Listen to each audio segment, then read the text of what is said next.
Hello, dear students. Get ready for a fun audio lesson of English ahead. Here we will learn and have a great time together. Unit 11. A Little World of Mud. I had never realized there was much to be found in the rainwater pond behind our house except for large quantities of mud and sometimes a buffalo. It was grandfather who introduced me to the pond's diversity of life, so beautifully arranged that each individually gained some benefit from the well-being of the mass.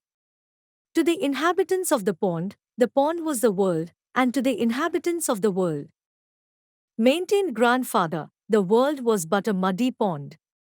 When grandfather first showed me the pond world, he chose a dry place in the shade of an old tree, where we sat for an hour, gazing steadily at the thin green scum on the water. The buffaloes had not arrived for their afternoon dip, and the surface of the pond was still. For the first 10 minutes, we saw nothing. Then a small black blob appeared in the middle of the pond. Gradually it rose higher, until at last we could make out a frog's head, its great eyes staring hard at us. He did not know if we were friend or enemy and kept his body out of sight. A heron, his mortal enemy, might have been wading about in search of him. When he had made sure we were not herons, he informed his friends and neighbors, and soon there were several big heads and eyes just above the surface of the water. Throats swelled, and a work began. In the shallow water near the tree we could see a dark shifting shadow. When touched with the end of a stick, the dark mass immediately became alive. Thousands of little black tadpoles wriggled into life, pushing and hustling each other. What do tadpoles eat? I asked. They eat each other most of the time, said grandfather. It may seem an unpleasant custom, but when you think of the thousands of tadpoles that are hatched, you'll realize what a useful system it is. If all the young tadpoles in this pond became frogs, they'd take up every inch of ground between here and the house. Their croaking would certainly drive grandmother crazy, I said. All the same, I took home a number of frogs, placed them in a large glass jar, and left them on the windowsill of my bedroom. At about 4 o'clock in the morning, the entire household was awakened by a loud and fearful noise, and my grandparents, aunts and servants gathered on the veranda for safety. They were furious when they discovered that my frogs were the cause of the noise. Seeing the dawn breaking, the frogs had with one accord begun their morning songs.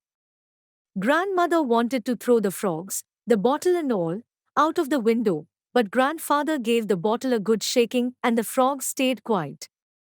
Everyone went back to bed, but I was obliged to stay awake to shake the bottle.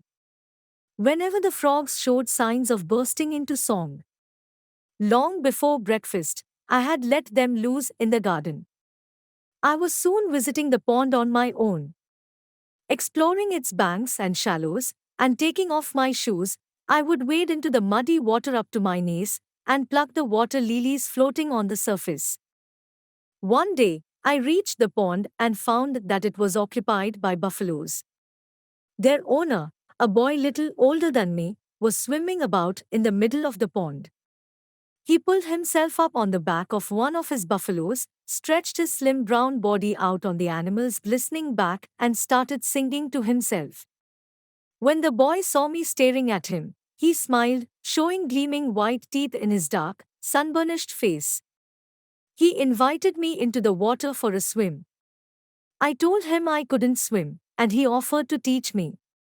I hesitated, knowing that grandmother held strict and rather old-fashioned views about my mixing with village children, but deciding that grandfather would get me out of any trouble that might arise, I took the bold step of accepting the boy's offer. And once taken, the step did not seem so very bold. He dived off the back of his buffalo and swam across to me. And I followed his instructions until I was floundering about among very familiar the water lilies. His name was Rehan, and he promised to give me swimming lessons every afternoon, and so it was during the afternoons, especially summer afternoons when everyone was asleep, that we met. Before long, I was able to swim across the pond to sit with Rehan astride a contented buffalo, standing like an island in the middle of a muddy ocean. Sometimes we would try racing the buffaloes, Rehan and I sitting on different beasts.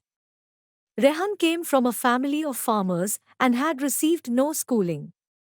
But he was well versed in folklore and knew a great deal about birds and animals. Both Rehan and grandfather felt that we should be more gentle with birds and animals, that we should not kill them. We must acknowledge their rights on the earth, said grandfather. Everywhere, birds and animals are finding it more difficult to live because we are destroying their forests.